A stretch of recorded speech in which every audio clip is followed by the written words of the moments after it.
अरे कहाँ है मेरी तीनों प्यारी सी नंदे? अरे बाहर आइए। करिश्मा, कशिश, खुशी, देखो मैंने तुम्हारे लिए कितने खूबसूरत से लहंगे अपने हाथों से सिए हैं। तभी जानवी की तीन बोनी ननंद करिश्मा, कशिश, खुशी तीनों अपने कमरे से बाहर आती हैं।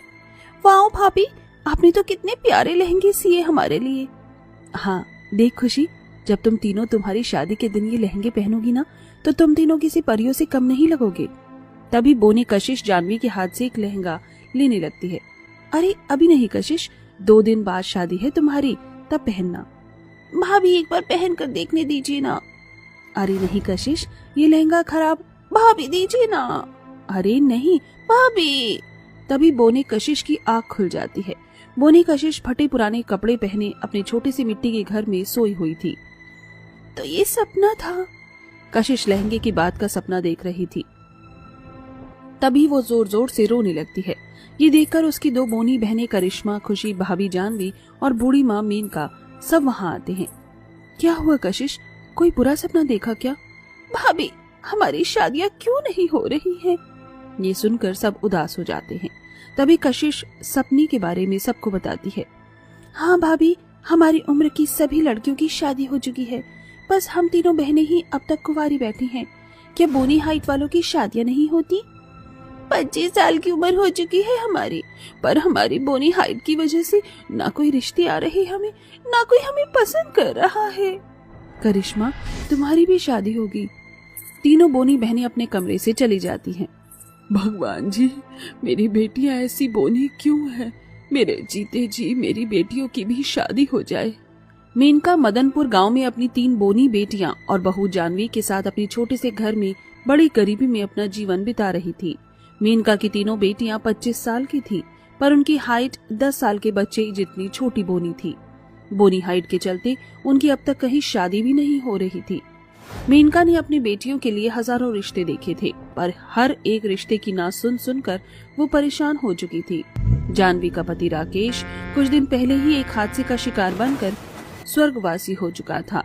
तब से जानवी अपने घर में अपनी सिलाई मशीन पर लोगों के कपड़े सीकर अपने परिवार का पालन पोषण करने लगी।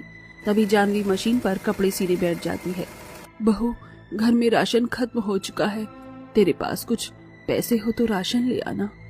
माँ जी, मेरे पास तो 1000 रुपए ही हैं। रुकिए, मैं करिश्मा, कशिश, खुशी को कहती हूँ, वो राशन ले आएंगी। जानवी अपनी तीनों बोनी ननंद को पैसे देकर बाजार में राशन लाने भेज देती है। तभी बाहर लोग इन तीनों बोनियों को देखकर उन पर हंसने लगते हैं। अरे देखो देखो, अपने मोहल्ले की बोनियां कार्टून आ गई। अरे बोनियो, कहाँ जा रही हो? अरे अभी तक तुम तीनों यही हो? तुम्हारी शादियां नहीं हुई क्या अब तक? अरे इन बच्चों से कौन शादी करेगा? इनकी हाइट तो देखो, इनके लिए दूल्हे भी 10-10 साल के बच्चे ढूंढने होंगे। ये सुनकर तीनों रोने लगती हैं और वो घर जाकर जानवी मेनका को सारी बात बताती हैं।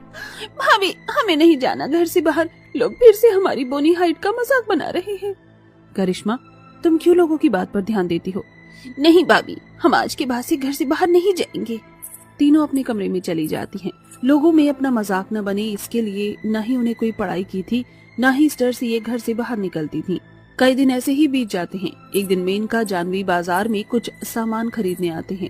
तभी जानवी की नजर सामने एक दुकान पर लगे बच्चों के छोटे लहंगों पर पड़ती है। माँ जी देखिए, ये छोटे लहंगे कितने प्यारे लग रहे हैं। हम ये लहंगे करिश्मा, कशिश, खुशी के लिए खरीद लेते हैं ना। मेरे पास 2000 रुपए हैं। दोनों उस दुकान में आते हैं और उस छोटे से एक लहंगे का दाम 30,000 रुपए था। क्या 30,000 रुपए दाम, वो भी इस बच्चे के लहंगे का? अरे माँ जी, ये बच्चे का लहंगा नहीं है। जो लड़कियां बोनी हाइट की होती है ना, ये लहंगे उनकी शादी में पहनने के लिए होते हैं। बहू, ये तो बहुत कीमती है। चल, दोनों घर चले आते हैं। वो लहंगे कितने अच्छे लग रहे थे। एक काम करती हूँ, मैं वैसे ही लहंगे अपनी तीनों ननंद के लिए अपने हाथों से सीती हूँ।